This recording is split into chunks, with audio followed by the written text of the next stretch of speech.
Hey everybody, please be sure to hit the like and subscribe button. So recently, Walt Disney released its trailer of The Little Mermaid, and it's actually caused quite a bit of controversy. And the reason being is because they chose to cast a black woman as Ariel. And, you know, on one hand, of course, you have a lot of black people, black girls, black women in the community who are just excited and who are thrilled to have another black Disney princess to look up to.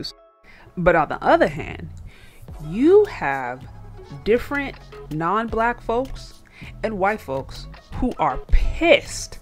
I mean, pissed that they had the nerve to cast Ariel as a black woman.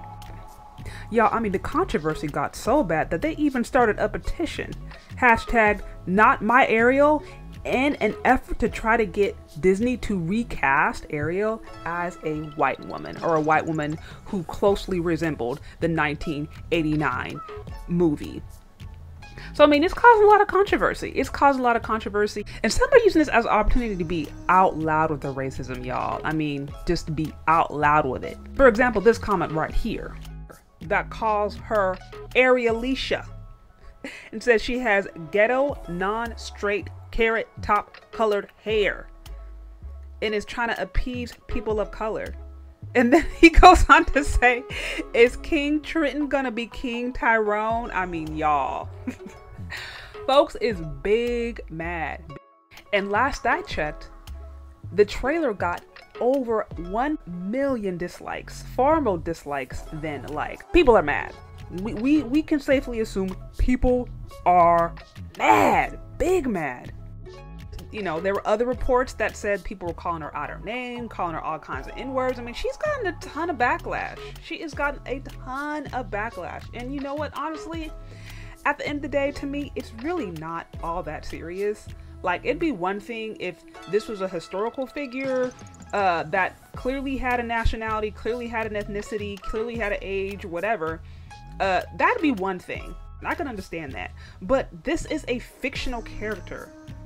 Mermaids, you know, stories about mermaids have existed all across the world. So Ariel could be literally casted as any ethnic group, and I think the story would still be relevant. So to me, this is a non-issue.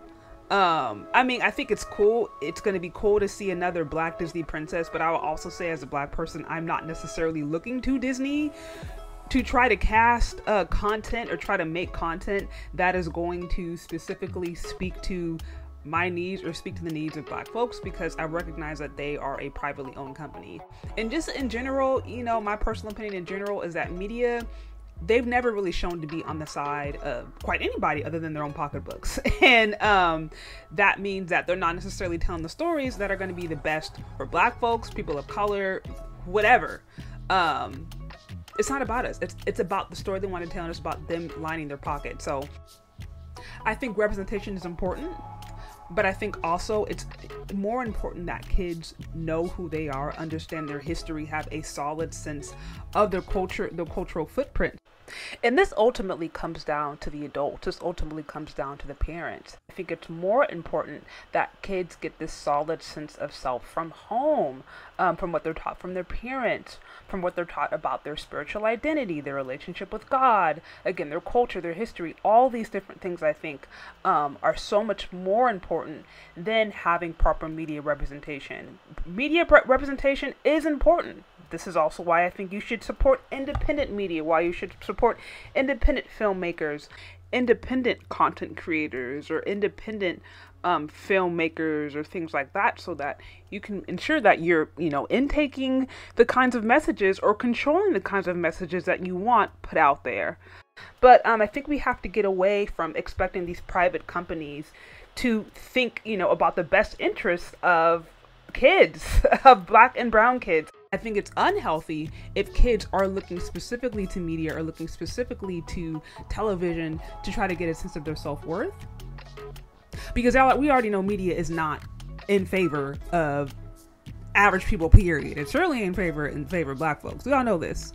So, like I said, to me, this is really a non-issue, but it's just so interesting to see how something like this, like a fictional character, yet again, is having people show their true colors.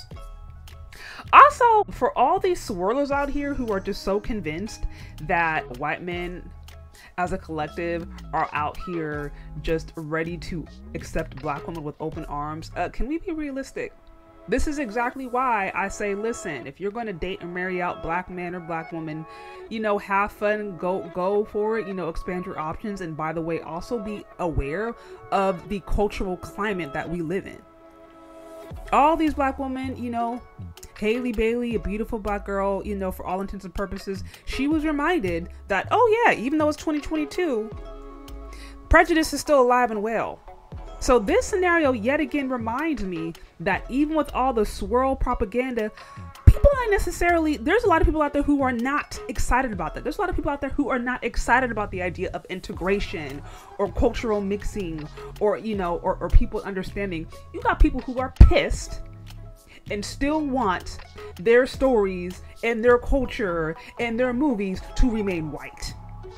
And this is an example of it. So, like I said, just be safe. But anyways, to me, y'all, it's a non-issue. Let me know what you think. Leave your questions, comments, concerns in the comment section below. Thank you so much for listening if you've gotten this far, and we'll talk later. Bye.